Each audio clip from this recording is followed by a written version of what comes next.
Welcome to Frontlines, to a special session today, and I'd like to give everybody an opportunity to do their shares and their cross-posting before we get started. So we'll take about 10-20 seconds here in the beginning.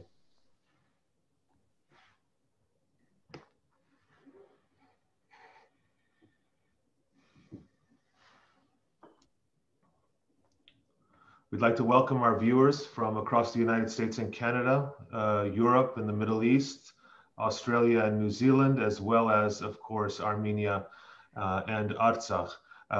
Today we have a very special session which has gone off our regular programming, which we try to do once a week near the tail end of a week. But the topic today was of such paramount importance. We felt it was important to raise the topic with our viewers and discuss the proposal that the Republic of Armenia human rights defender has recently made and matters related thereto. We'd like to thank, of course, the Asparez News, the Armenian Bar Association, and the Honorary Consulate for cross-posting our live stream. And I will kick it over to Gato for an introduction and an announcement as well. Thank you very much. Good evening, everyone in the Northern Hemisphere.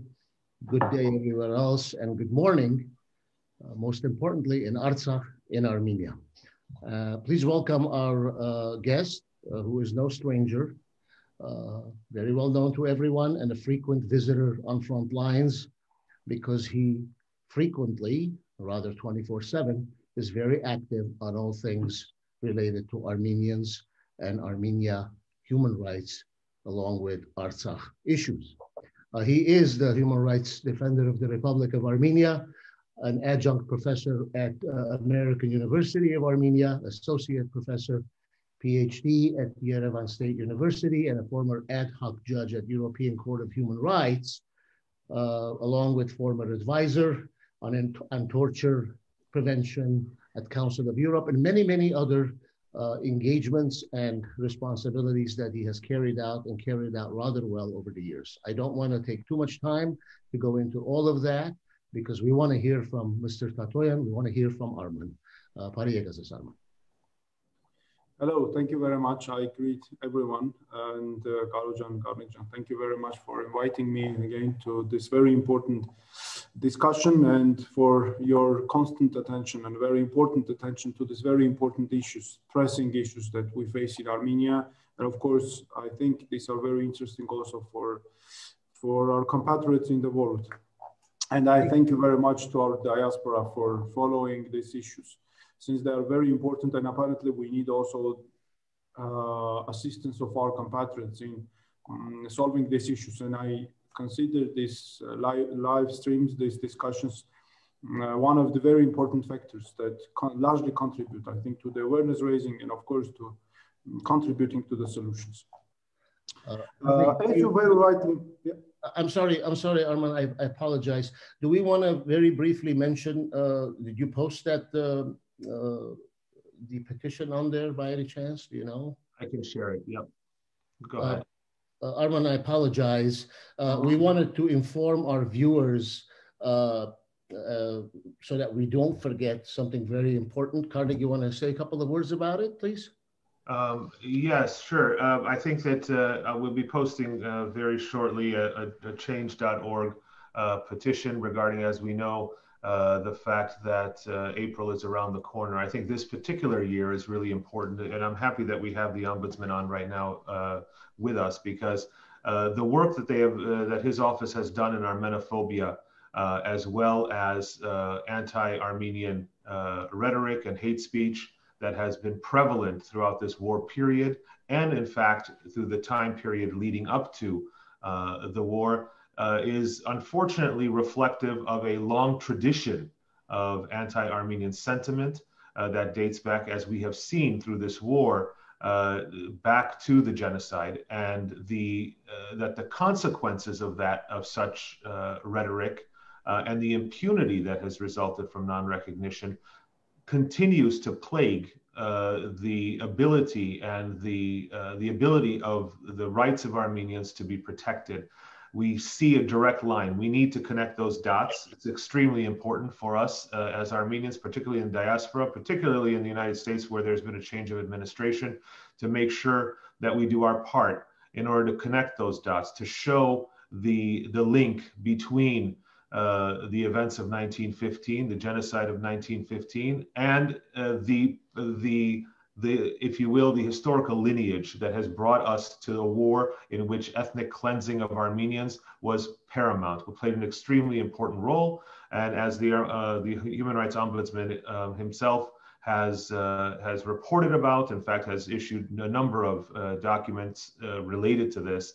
The fact of hate speech and anti-Armenian rhetoric is now as pronounced as it has been throughout the time period. It's our job to be able to draw that link together. So as we think about this April, Garo will discuss a petition that is circulating shortly, and I'll post it on our site. But we need to realize that the impunity that has resulted from 1915, we are seeing that today in terms of Turkey's involvement with Azerbaijan in the war, as well as the rhetoric that really brings about that type of anti-Armenian sentiment that leads to actions, as we have seen with the war of aggression. Garo, if you wanted to say a couple of words, and I'll go ahead and post that before we get started. Thank you very much, Karnik. The Pan-Armenian Council of the Western United States is a community-wide coalition of 23 plus organizations. It serves as a meeting ground for influential leading organizations to foster mutual understanding, coordination of efforts, and consensus building, all in the name of collective community interests and the welfare of Armenia and Artsakh.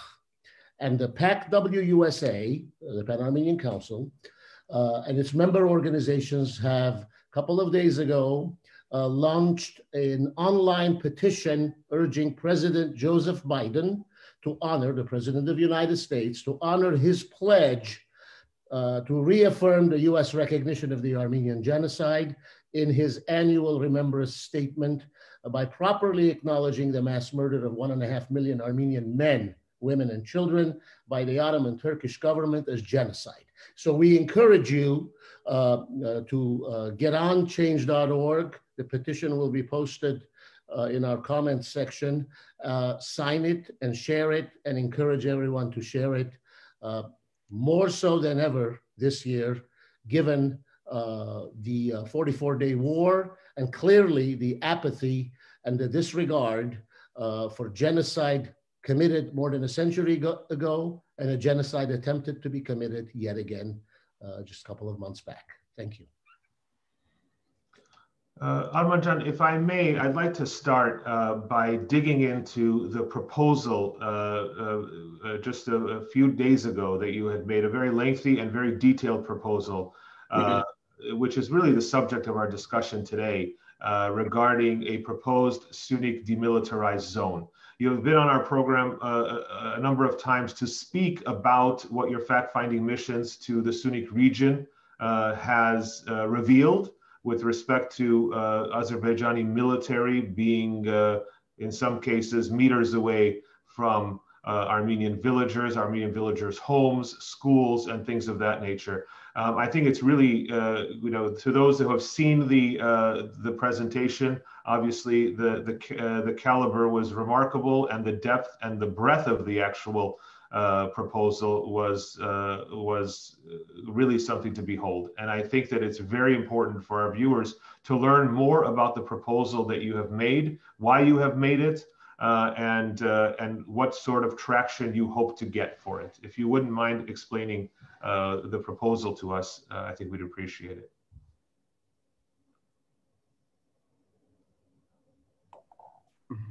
As you very rightly mentioned, we proposed to creation of a demilitarized security zone in the region in the province of Syunik, especially in those areas related that are close to the border, the bordering areas.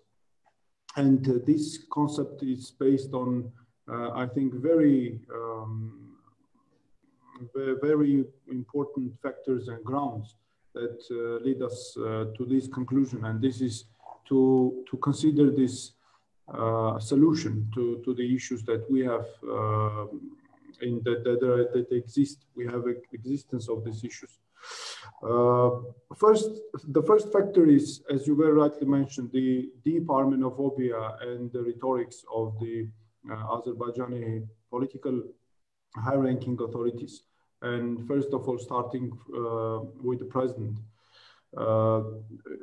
Seen over years and years in Azerbaijan, hate speech towards Armenians and animosity has been deepening and deepening. And I have to say that during the war, of course, we had intensive flow of hate speech, hatred, and animosity. And this hate speech and animosity even served as root causes for ethnically based torture and inhuman treatment of Armenians by Azerbaijani armed forces. I have to say that after the war, these rhetorics not only haven't stopped, but these rhetorics even got new development, new areas, and even they are deepening and deepening. Our analysis of we have also analyzed not only these rhetorics and the wording, let's say, that is used by Azerbaijani high-ranking authorities, but generally the level of hate speech and Armenophobia and how spread it is. I have to say that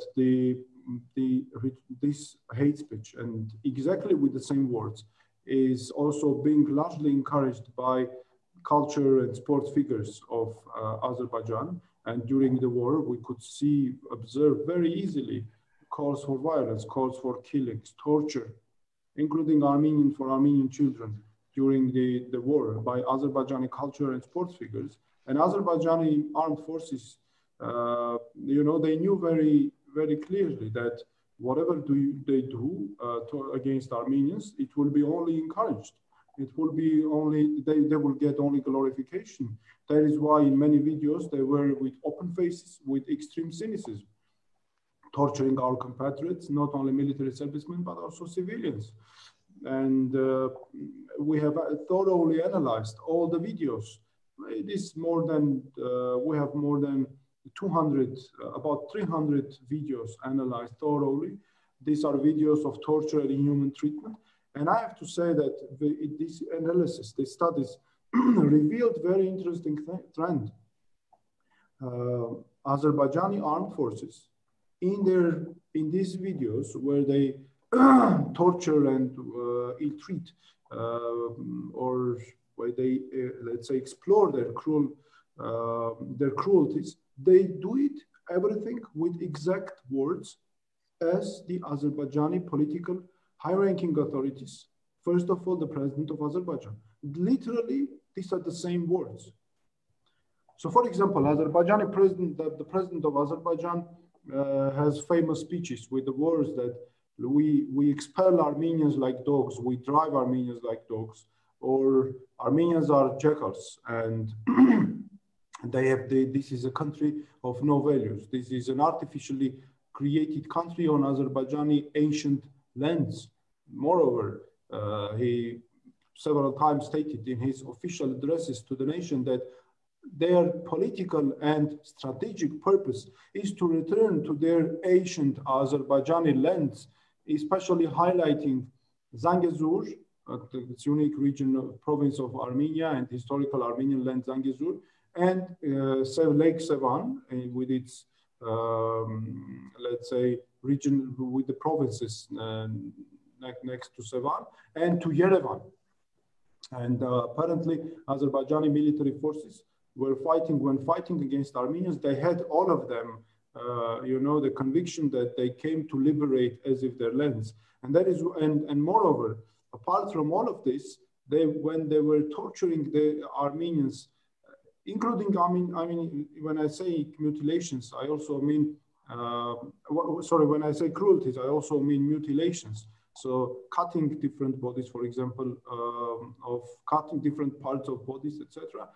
Azerbaijani military forces, one can easily observe how they're proud of what they're doing. And moreover, in many videos, they cut ears, they cut different parts of bodies saying in these videos that they promised to their friends, to their families, to their brothers, to take, for example, as gifts to them ears of Armenians, and to get this glorification, you know,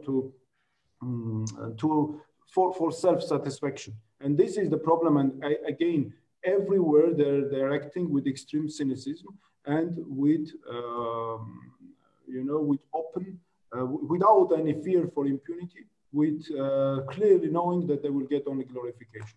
So in in Syunik province, in the vicinity of our villages, where there appeared as a result of threats of war, as a result of torture, etc., what they do now, they conduct shootings, right? In the immediate vicinity. Our villagers can easily observe these shootings because they're even sometimes they're less than 500 meters away from our villages. For example, in the village Nerkinhand in Kapan community, or there are other communities such as Yeghvart, Agarak, and I posted an evidence showing that clearly illustrating the shootings of Azerbaijani military. By the way, they have the shootings are there not only during nighttime but also daytimes and different periods, and no one can even predict when the shootings next time will be. And apart from that, Azerbaijani military forces appeared, let's say, especially border guards, appeared on our roads, on the roads that are connecting civilian communities, one with another, and with their signs and flags. And I have to say that these are the exact soldiers and armed people who were torturing our compatriots several months ago. And these are the soldiers of the president who is generating deep Armenophobia and hatred towards Armenians. He is the chief commander of these soldiers, right? He is the one who was saying that we expel Armenians like dogs, like jackals. They have no values. This is an artificial country. We have to liberate our lands and we have to return. This is our strategic purpose, to return to go back to our ancient Azerbaijani lands, right? And apparently all of these factors lead to now, and then when I ask a question, so then how international community, civilized community will look at this when you have a direct presence of these soldiers of the country that was torturing our compatriots several months ago. And I have to say, moreover, existence of Azerbaijani military forces or armed people, armed servicemen in the immediate vicinity of our villages and on the roads, it created also problems. It grossly violated rights of our compatriots, of civilians. Not only the real danger to their life, to their health because of the shootings, but also because of their presence. The majority of bordering villagers who live there, they are deprived of the possibility even to use their lands. We have many cases when people have their cadastral documentation, and according to this cadastral documentation, they have their plots of lands, their property belongs to them, according to the maps, even cadastral maps, but they cannot use it. Yes, someone says that, someone may say, you know, they appear there based on some Soviet Armenian maps, and this is their border. Well, I think this is a false argumentation, and no one can prove me that these are internationally recognized borders, because there has been no delimitation and demarcation between Armenia and Azerbaijan. Moreover, even if we think that, well, this may be the border of Armenia between Azerbaijan, we should not forget about other factors, including about the factor that we have ongoing violation of our citizens, of our compatriots, bordering population. And you know, the process also totally contradicts international standards. There is there are certain international rules guides, handbooks, etc., produced by international bodies such as OSCE, UN, etc. And according to these exact rules, there are certain questions that we have to answer during the border determination process, to comply with international rules. And one of the most important questions is as follows: whether we have violation of the rights of bordering population, and whether the border determination problems caused issues for the life of people. Apparently, yes. This border so-called determination process totally has undermined the way of life of our people, in not only violation of their rights, endangered their lives, but also it caused huge inconveniences. For example, there is a certain part, I will bring one example. There is a certain part when you go from the community of Kapan to other villages, we have some 5 or 6 villages, we have one main way, one road that leads to these villages. These are Chakaten, Tsav, Nelkinhan, Sarashen, Shikahoch, these villages. And when you go to these villages, one can easily observe that there are 3 or 4 places where you can observe Azerbaijani flags or signs. Because of the existence of these flags and signs, people refrain from using these roads, even for going to doctor, even for going for other purposes, I don't know, to get to the school, to hospitals, etc.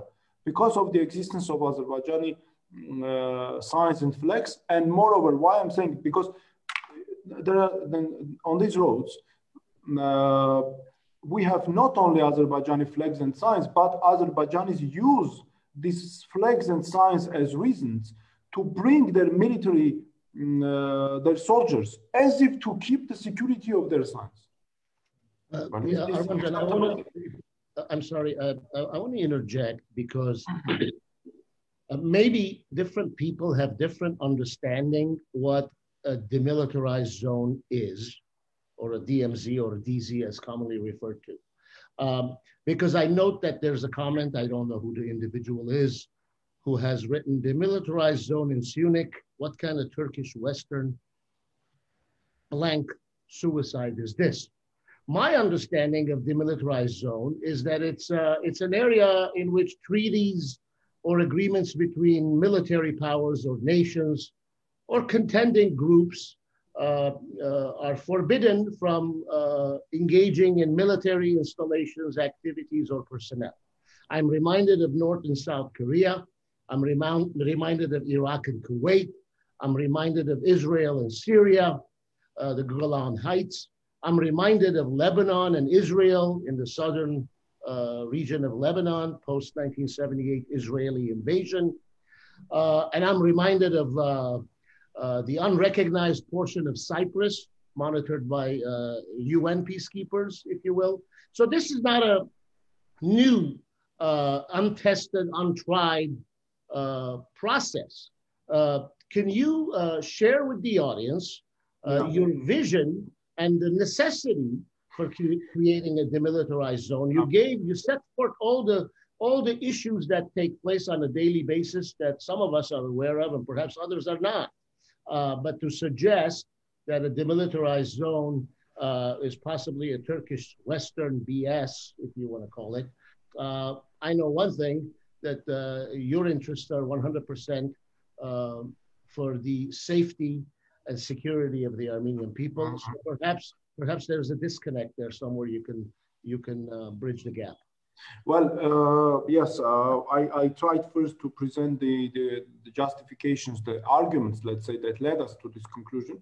Right. And the creation of military, or of a security zone entails that Azerbaijani military forces and armed forces who appear to be in the immediate vicinity of our villages on the roads, they have to disappear from there. They have to go from there. They have to leave these places, and at least in the distance of from 7 up to 7 kilometers, there should not be any Azerbaijani soldiers or signs or flags.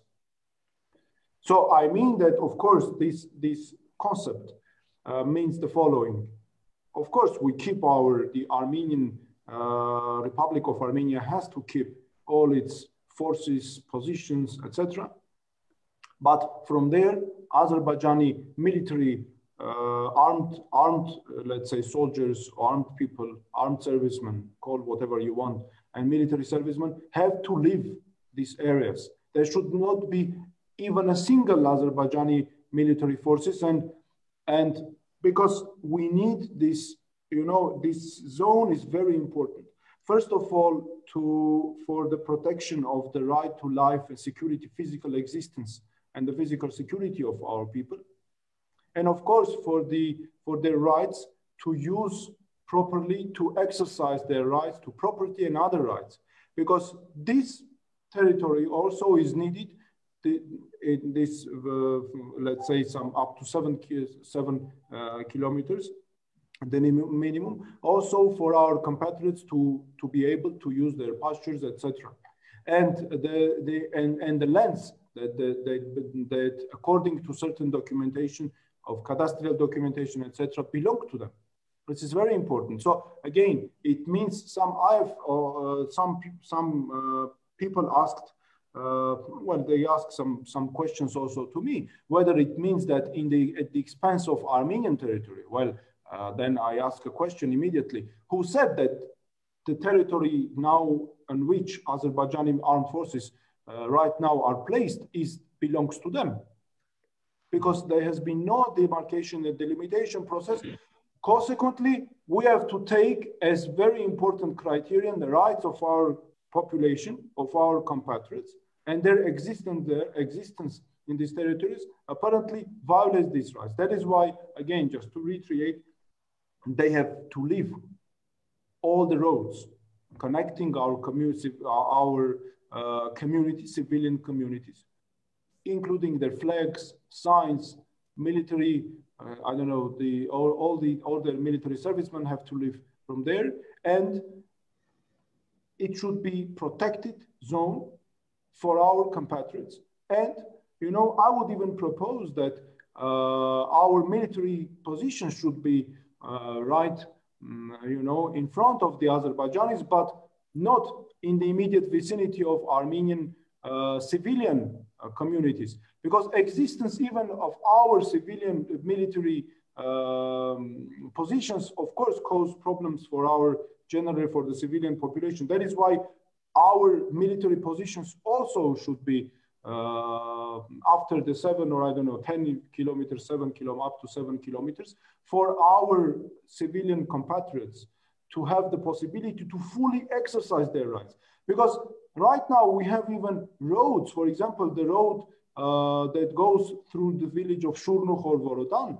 You have civilian military servicemen or border guards of from the Armenian side, and exactly some 10 or 15 meters away, you have Azerbaijanis, you have Russian border guards, and you have our civilian houses, right? 10, 15 meters away from these military positions. So now I'm asking a question: who said that this is an acceptable situation for the rights of children, of generally civilian population? That is why all the military positions, according to this concept, have to be moved to certain territory which is secure for the rights of our compatriots. Moreover, our civilian population is in a vulnerable situation because over more than 150, 60, even more kilometers,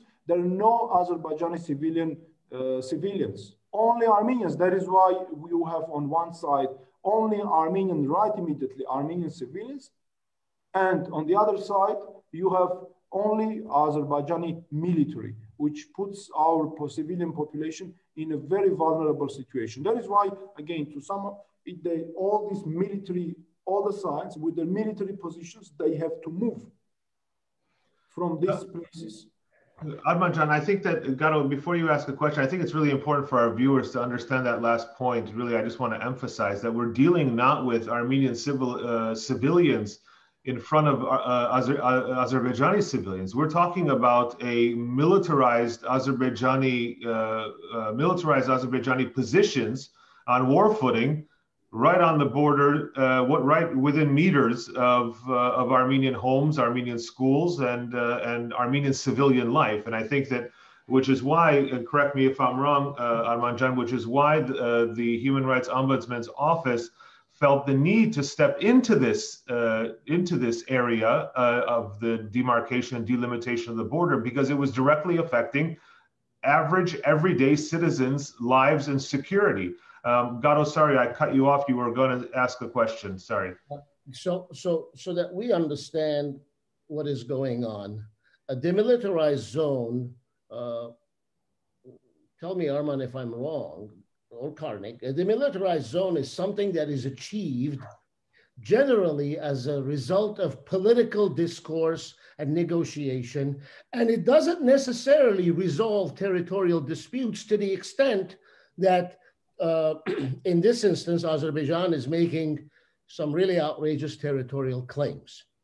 However, the demilitarized zone, once it is established, or the purpose for its establishment is to provide some semblance of security for the civil rights of the citizens that are in close proximity to that demilitarized zone. That's where I see the Human Rights Defender's Office's urgency. That's where I see you as the ombudsman being very much engaged, because at the end of the day, your constituents are the citizens of the Republic, and their safety and security is of paramount interest to you, but you're not really in a position to negotiate or implement or to realize such a zone, a demilitarized zone. Now, I don't want to put you on the spot, and I'm not going to, because I know you do not engage in political discussions that are going on in the country, but it begs the question. Maybe I'll ask the question of my co-host. Where are the political players? Where's the political will to do that which needs to be done as government to ensure the security and safety of its citizens? It's mind-boggling to me. So where do we go from here? You've raised the flag. You've raised the flag of human rights, and done so for so long, Arman. But what can you do beyond that which you have done? What can any of us do? Well, this is, Karnik and Karo, you very rightly illustrated that there should be no Azerbaijanis next to our homes, next to our villagers, and definitely they should leave these territories for our competitors to feel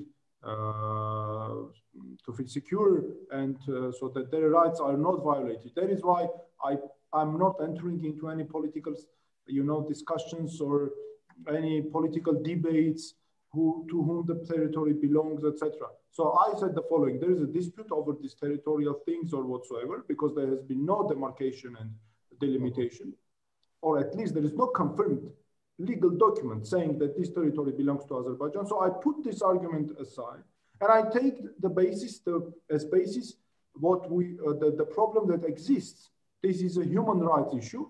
So if we now take this human rights criteria, then apparently existence of these people there violates very grossly rights of our people, and these are internationally recognized rights. These are rights that are recognized, also enshrined in our constitution, and of course, again, internationally guaranteed. So now, to whom I'm making these proposals? Of course, I make this. I have informed about this, all these problems, issues to our authorities as well, and I cooperate very largely with our ambassadors, with our Ministry of Foreign Affairs, etc. But I also, my main targets are especially international bodies. And I've sent the reports, and I'm preparing, we're finalizing this final report on the security zone to send them to international bodies such as OSCE, such as United Nations, Council of Europe, etc. And I think that this is the exact situation when international bodies, they have to intervene, because all the situation that we have here in the vicinity of our borders, generally related to our bordering population, goes across all international standards that international organizations have been so far creating, have been advocating for, whatever they have. It violates totally everything. And when you look into the factors and into the situation what we have now, one easily gets an impression that there has been no legal regulations so far, international, but international regulations, they provide the opposite, totally the opposite. And I have to say that I have several already responses from very authoritative international organizations. I cannot release for the moment or publish for the moment about whom I'm talking about, but the process of discussions and these ideas are already, let's say, launched and invented, let's say, into the agenda of international bodies. That is why I think also this is one of the reasons that Azerbaijani media and generally in Azerbaijan, a huge campaign is now launched, has been launched against us, against this office. But I have to say that this will not stop us, and we will continue presenting all these violations. The important thing is now, I think, the international community, worldwide civilized community, has to prove now that human rights really prevail over everything. So that the purpose, the slogan that they have been advocating for so many years, that human rights and no one should be left behind and no human right ignored, this very important principle declared, proclaimed by UN, is not let's say, beautiful, just a nice expression on the paper, but this is an important principle to help real people, to protect real people in real life.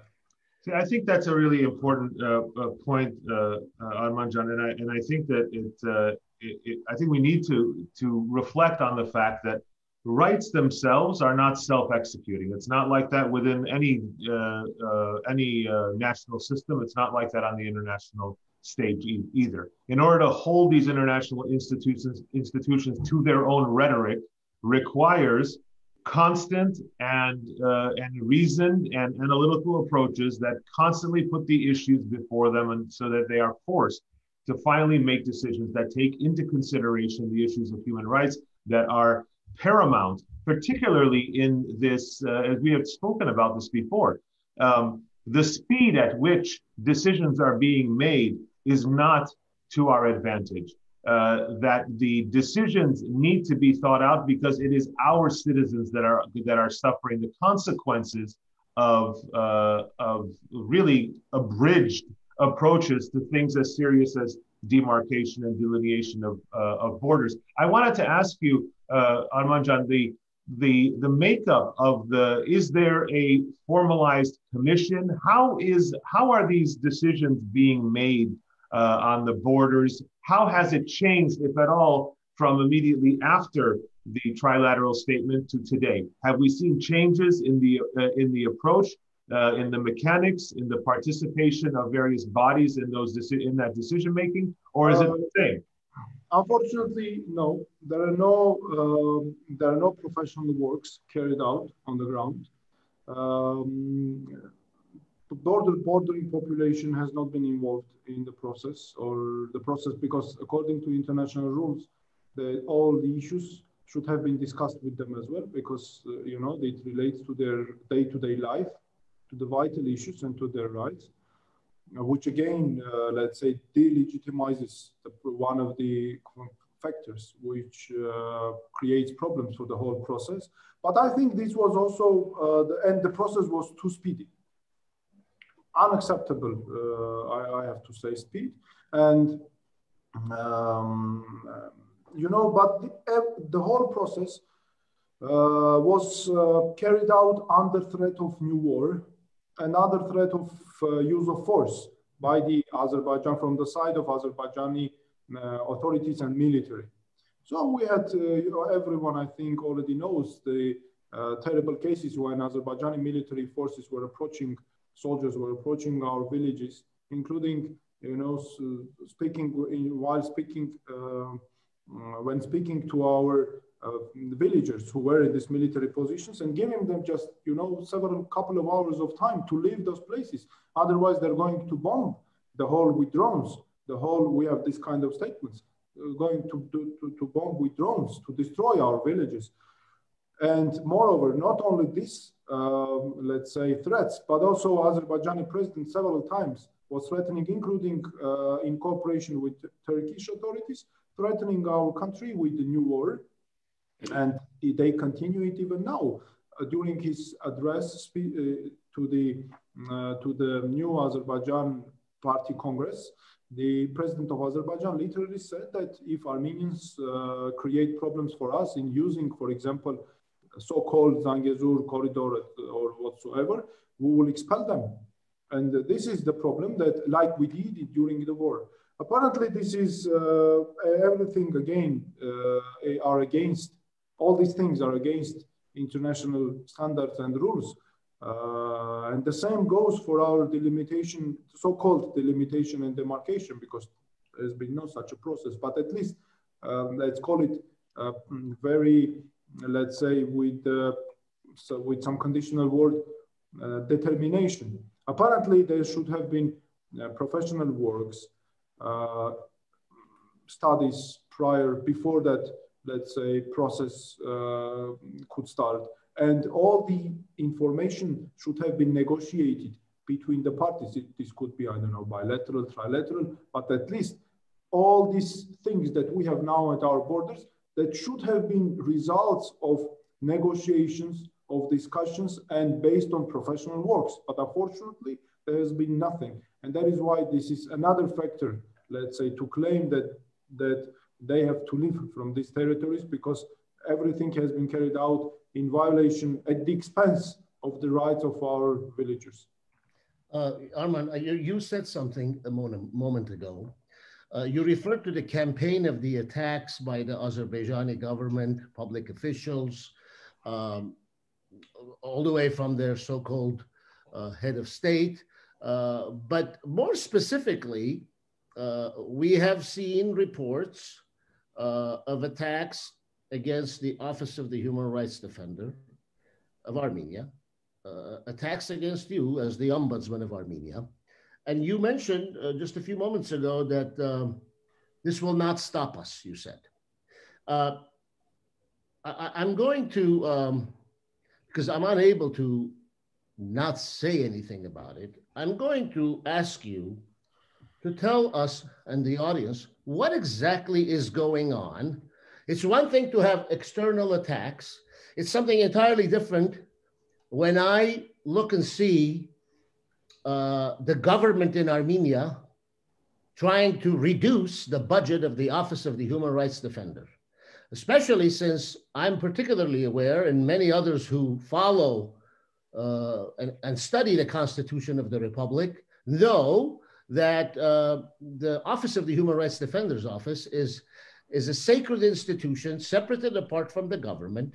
And for the government to play games, and I could say this, I will say this, to play games with the budget, I don't know, I thought there was a 44-day war where human rights of Armenians were violated and violated grossly.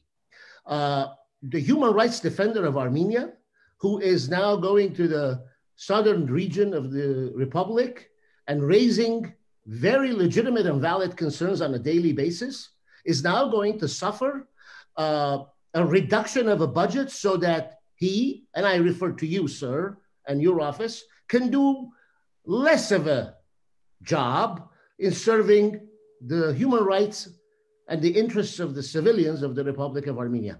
What is going on? I know you don't want to perhaps talk about it, but I'm going to press the issue. What can you tell us, Arman? Well, the government has come up with proposal with a bill proposing to lift financial guarantees, or let's say, put it this way, financial safeguards, which are important factors for our independence. And so here the issue is as follows. There is a very important provision in our law, providing that once the money is allocated to the Human Rights Defender's Office, then the amount of budget cannot be lower next year than it was previous year. But I have to say that this office has probably one of the smallest budgets among the public institutions.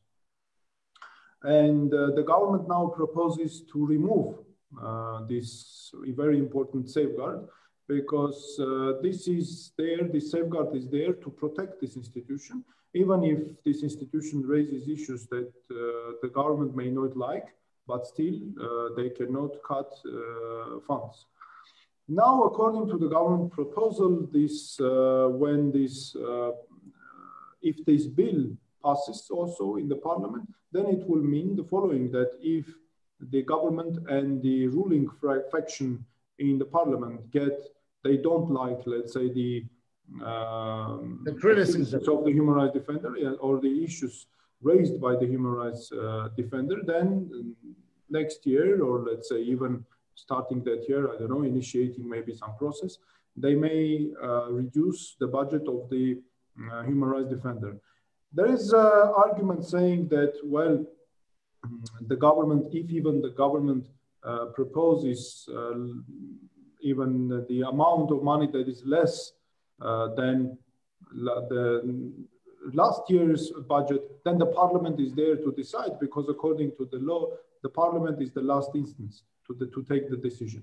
But I have to say that this will not gonna serve as effective safeguard, and totally even a safeguard as such, because despite the fact that all these things are regulated in the constitutional law, and I have to say that according to our constitution, there are 7 constitutional laws in Armenia. This is directly enshrined in our constitution, and one out of these 7 laws is the law on the Human Rights Defender of Armenia. So this is done to better protect this institution and to have the safeguards. But since the government has a majority of 83 members of the parliament, of the ruling faction, it will mean institutionally, again, I'm talking on institutionally, it will mean that they will be able to easily pass the law, even if the whole opposition votes against this bill, because in order to pass this kind of a bill or constitutional law, they will need only 80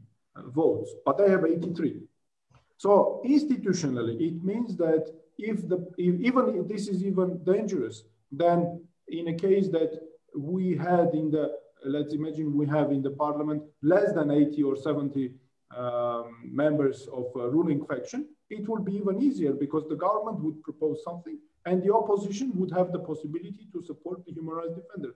Now it is more dangerous, because it means that if decision is taken at the political level, it means that there will be no way to stop this. So again, I'm talking institutionally, right? Not based on persons, on the personal motives, etc., but institutionally. And moreover, I have to say that this law was passed we had taken, let's say, we have suffered a lot when to get, let's say, to have the adoption of this very important change. But at least we have it in the law, and this is, I think, a very big success. And if this safeguard is removed from there, it will be, believe me, so hard to get it back.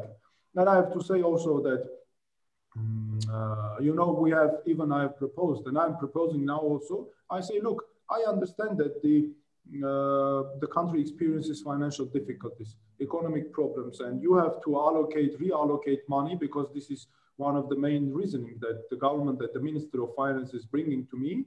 And another reason is that this regulation hinders foreign investments in Armenia.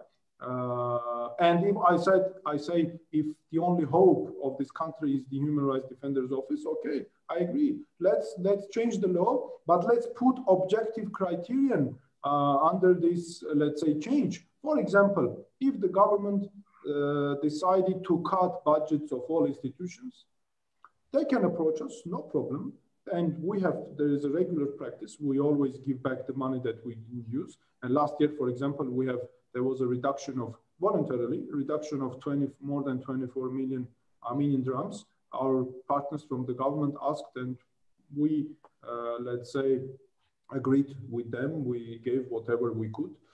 So what we say, if there is an objective need, not only targetedly, let's say, related, that is targeted and related only to this office, but relates to, it is a general requirement, relates to other offices, public institution. And when you discuss the priorities with me, because maybe for this year's priority, I have certain, let's say, tasks, and for me, human rights priorities, I don't know, they relate to the borders, to closed institutions, prisons, etc. After this discussion, yes, let's get the reduction. But the government did not agree with this, and they have sent this law to the parliament already without any changes. I have to say that I consider this as a discriminatory bill, because I look into this in the context of what is happening. Some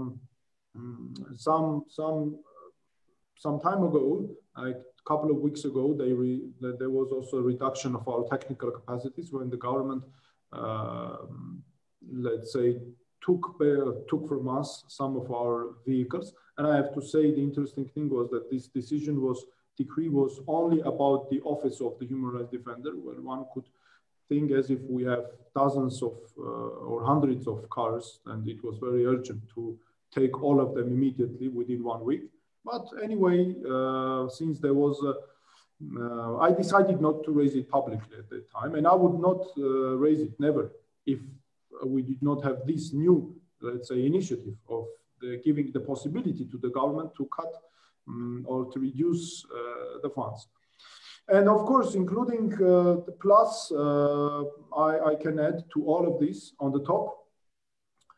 I would say from time to time, attacks also in social media in the form of insulting speech, hate speech, not directly by, let's say, I would say by authorities, of course, but pages and social networks that are affiliated with them. And I even, one time I had to announce that I have solid grounds to believe that these are carried out or organized by high-ranking officials, also some high-ranking officials. And I've composed a closed report, and I'm going to send it to also international partners. So this is it. Again, I'm ready to. I had to raise this issue publicly. I had, just literally have to say, I had no other choice, because all my internal fights, let's say, internal discussions, they did not give any results. So this is it. And you know, Arman, if I may, you know, I think that, and I'm happy Gato asked the question, because I think that what we've been reading regarding these attacks and this positioning against the office is really concerning, because I think we have to look at the context of it. I read a survey very recently of various government institutions within the Republic of Armenia. I think there were 25 or so positions and institutions that were surveyed among the people of the Republic. And not only does your institution have a rank, a level internationally, which allows it to make statements directly to the Human Rights Council, but even within the Republic, you were ranked, if not the first, then the second, or in the top 3, I believe, of institutions that are surveyed as to, you know, I think the question was something to the effect that, you know, who has done the best job in their particular capacity within the Republic. And obviously, you know, support for the Army was very high. And after the Army, it was the Human Rights Ombudsman. And I have to say, various institutions within the government ranked rather low. Let's put it that I'll be polite about that. But I think that is actually the context that we're dealing with this. And I think it's particularly concerning because institutionally, there are safeguards to protect this particular non-governmental office from these types of attacks for the welfare of the citizenry. And I wonder, and I don't know if you can answer this question, is there a political context to this, do you feel, against the institution, perhaps not against you individually, but given the surveys that are coming out and the reception that the Ombudsman's office is receiving among the people compared to a number, 20 some odd different institutions, and the possibility of elections coming forward, is there a concern? Is there a political concern? I have to say no, Gavinjan. I have no. This institution is depoliticized, apolitical institution. We have nothing. Apolitical. You mean apolitical? Apolitical. Yeah. But Arman, apolitical institution. But Freedom House is already echoed, and it's concerning. Go ahead. Freedom House expressed its concerns. Well, understandably, this issue would be under the direct attention of international bodies, because human rights institutions are very important, civil society, etc., and democratic institutions generally. No, this is a non-political institution, of course, and I have nothing common with politics, and I have no reasons related to politics, no purpose, nothing. So only protecting human rights and only doing our job, that is why I have never had any even links to politics, and I always try to stay away. And all my statements related to any processes, to human rights, they always use human rights wording, and I think this is the only safeguard, or the guarantee that saves this institution, have saved, and generally not only when I'm now the current ombudsman, but also during my predecessors. And that is why no one could accuse, and now I think in these kind of issues. Of course, I was very glad to see our public confidence and perception and public perception in this institution, which is very good and makes me and all our team members feel very proud of it. This is very important. And I have to say that also this is, we have these institutions generally in the world, they have certain accreditation, and we are an A status institution. We get our accreditation from the United Nations, and there is a special, let's say, commission, independent commission, which gives the resolution, but the process is, let's say, under the UN patronage, so to say. And apparently the adoption of this new law will, I think, affect our evaluation, and maybe, most probably, I don't know, I think it will result in re-evaluation, or who knows, maybe re-accreditation. And I have also to say that the Azerbaijani authorities last year, they changed their law on the Commissioner of Human Rights, and they inserted there literally the same provision as we have now, that the government wants to remove it. And they already applied to get A status, because now they have B status. And what I will explain, just what does it mean to have E and A and B. A status means, first of all, that you have international recognition of independence and of effective work. This is the highest level of independence. Second, it means that the information gathered by us and presented to our international community is credible, is recognized internationally. For these reasons, this institution, in difference with Azerbaijani institution, for example, has all possibilities to submit their own submissions to international bodies through their own channels that are available only for A status institutions. And A status institutions are kind of they are considered also institutions that have the right to be elected. in governing bodies of international organizations, and to vote. We have the right to vote. For example, this institution of our neighboring country has no right to vote in international different organizations, meetings, etc., in elections. This is very important guarantee, and all institutions, all human rights institutions in the world, they do everything. They struggle very hardly to get a status. And once you are deprived of this status, it is very hard to get it again back, because, you know, reaccreditation always is a very difficult process. And moreover, the commission, the independent group of people that grants this institution, this group is very independent, acts very, let's say, confidentially in a secret way, and you never know, let's say, what will be the result. So that is why having all these things said, and having all these challenges, especially outside of the country, inside the country, of course, it makes us now to concentrate. For example, during this, I don't know, week or more than a week, other priorities are kind of not left away, but still are kind of, one can feel that it became kind of a secondary, because we have now to focus on our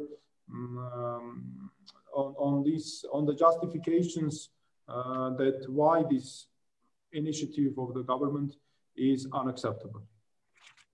Arman, we're nearing our 1 hour mark, but I did want to ask you, in terms of I would say the top 3 items on your agenda moving forward over the next month or so. We spoke obviously about the Syunik border region and the work that you're doing there. If you would, just in terms, understanding, of course, that you know, you're followed by a number of supporters. Not only are your approval ratings high within the Republic of Armenia, but as you may know, you are supported and followed by a number of Armenian compatriots throughout the world, as well as leading international lawyers and human rights lawyers and human rights professionals that look at you and the work of your office as absolutely tremendous. I wanted to ask you to give us, you know, I would say, you know, a top 3 list of items where diasporan Armenians, where Armenians throughout the globe can assist in the efforts of your office. What are the 3 main areas? A lot of it is about information, of spreading information to the right people, and to put pressure on various international organizations and have them appreciate and understand the circumstances that you're raising. What can be done? And if you wouldn't mind closing us out with some thoughts of your, you know, assuming, and as you should, that you have a large following and people understand and appreciate your work absolutely tremendously, and, you know, would like to assist in that effort. What can be done from among Armenian compatriots and others? Thank you for this important question, Garikjan. What I want to say, the important thing, first of all, I want to say that when it comes to these 3, let's say, main issues that I think are very important and would need also assistance of our compatriots, of our diaspora organizations and compatriots living outside of Armenia. Number 1 issue is, of course, related to Nagorno-Karabakh or Artsakh. These are rights of our compatriots who live in Artsakh. You know, unfortunately, this war kind of,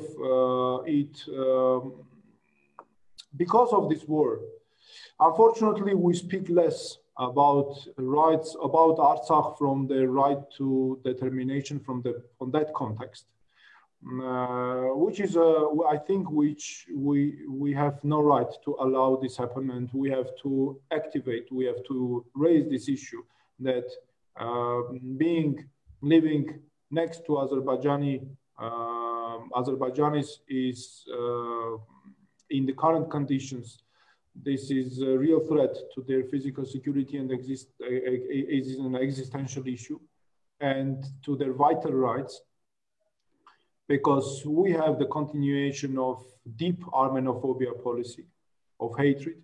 Even President of Azerbaijan declared himself that during his address of March 5 this year, saying that we have the result of the war thanks to the hatred that our whole generation feels towards our enemies.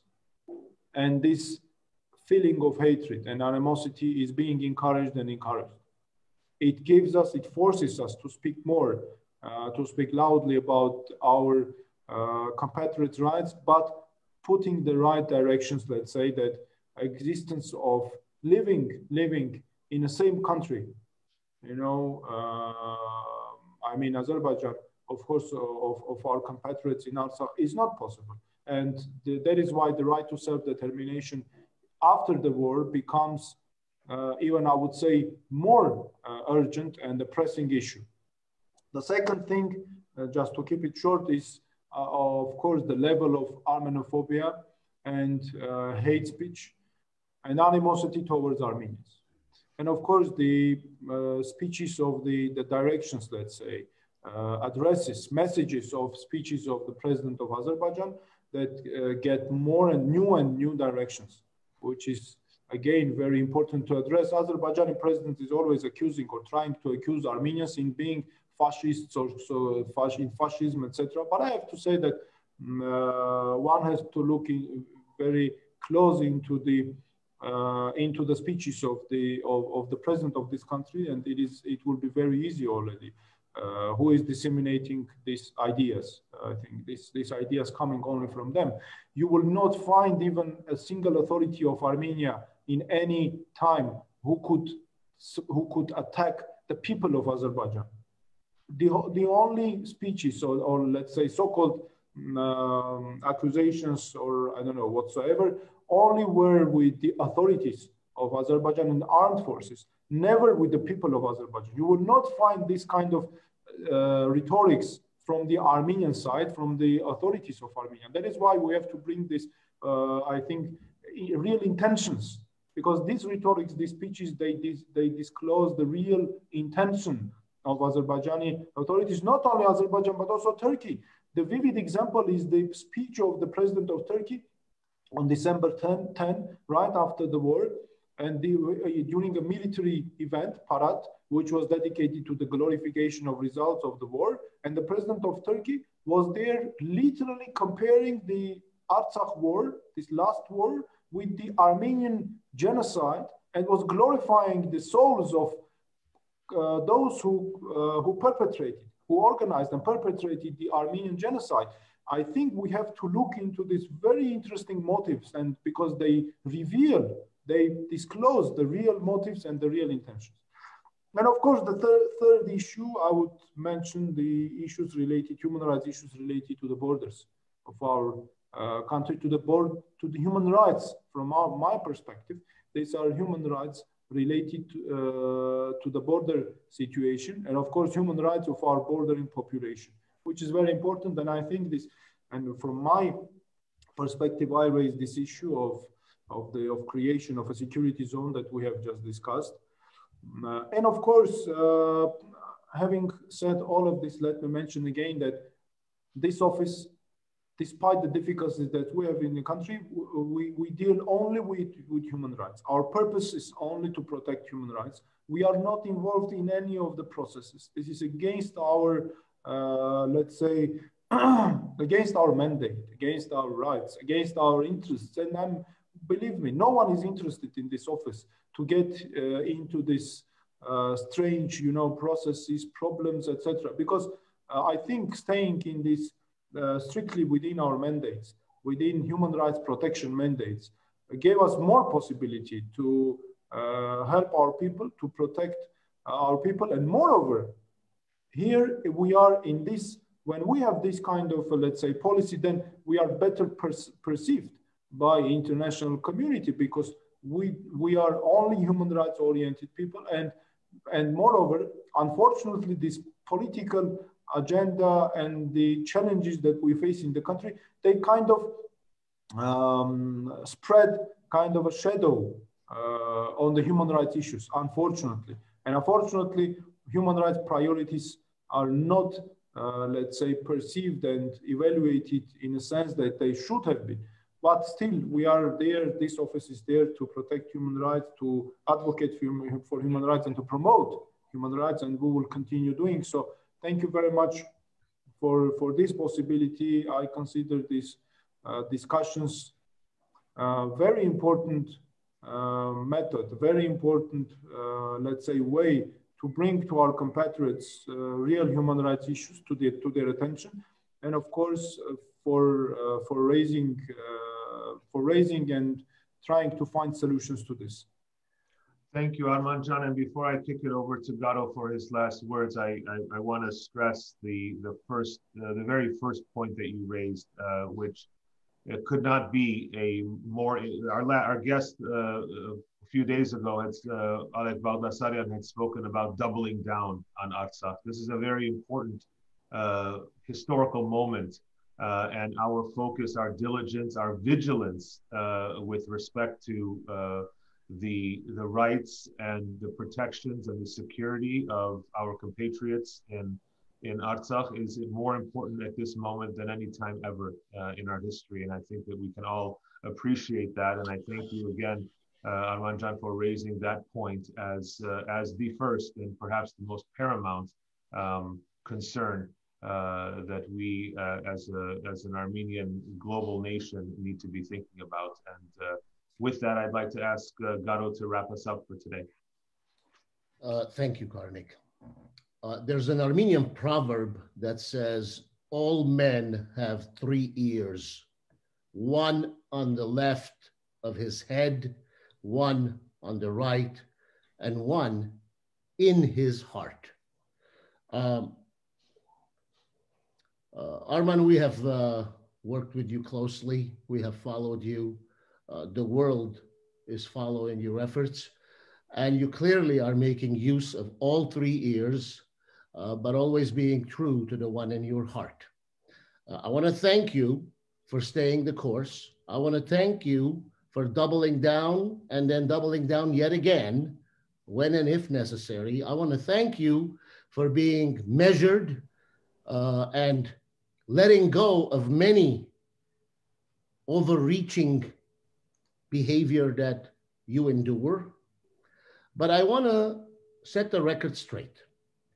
Karnik and I have been co-chairs of the Armenian Rights Watch Committee of the Armenian Bar Association.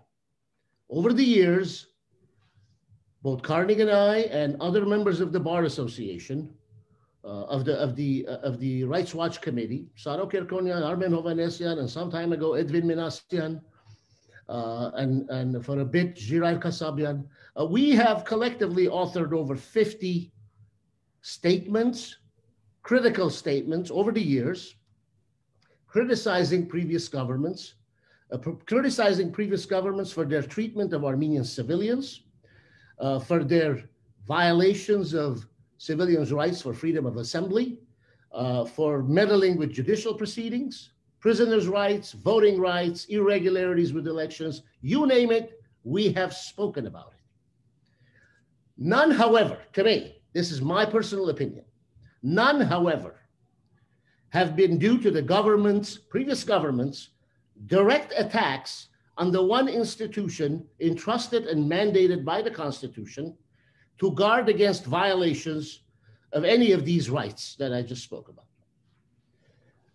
I view the recent attempt by the government of Armenia to slash the budget of the Human Rights Defender's Office as one that does not compare to any of these other indiscretions by previous governments, all combined. Why do I say that? Let me be clear about something.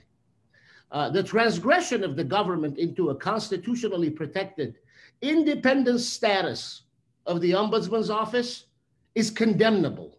It's condemnable because it weakens the only institution which, after the September-November war, continues to this day functioning at a high rate of effectiveness, doing beyond that is humanly possible. I could say that. Others would agree. Also, let me be clear on something else. An attack on the viability of that office, of your office, sir, to get the budget, it's an affront that is worse than any other human rights affront that can have happened internally. We're not talking about external affronts. This government has been at the helm of Armenia's foreign and domestic affairs. I am not, one to publicly talk politics to the extent that I perhaps am allowing myself to do that now. But this is the government that has been the gatekeeper of the war, only to oversee the gates being crumbled. I don't want to hear about whose fault it was. This is the gatekeeper of a war to see the gates being crumbled, to see havoc, to see mayhem having been caused upon our people. And bringing to our people today what we have is, in the 21st century, a revisiting of the 20th century calamity. That's what we have.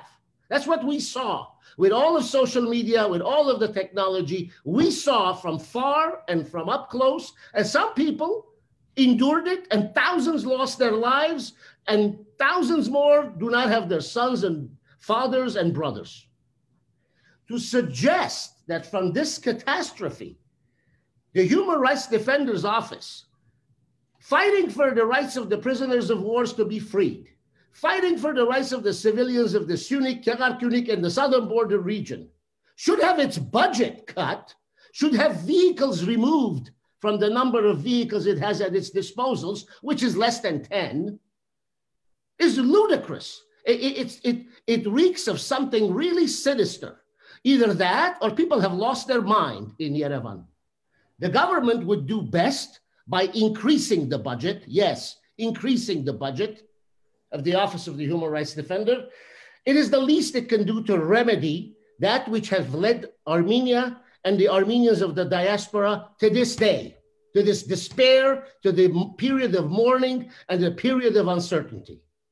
So let me caution the government, Garo Ghazarian, let me caution the government in as polite a way as I can. Don't cross the line. Don't cross the line of violating the last remaining sanctity of the Armenian civilian in Armenia, the right to reach out to its human rights defender and ask for redress and ask to be protected as it relates to his or her human rights. Let me just go back to the very beginning. Ladies and gentlemen, please go to change.org. Please sign the petition. Yes, it's genocide. And make the President of the United States, Mr. Biden, hold on and satisfy and meet its pledge. I won't hold my breath, but let's do it anyway. Arman, we'll be in touch. Karnik, thank you for the opportunity. The rest of you out there, have a great day in Artsakh, great day in Armenia, and a productive day everywhere else in the diaspora for the benefit of homeland, Artsakh and Armenia. Thank you. Thank you.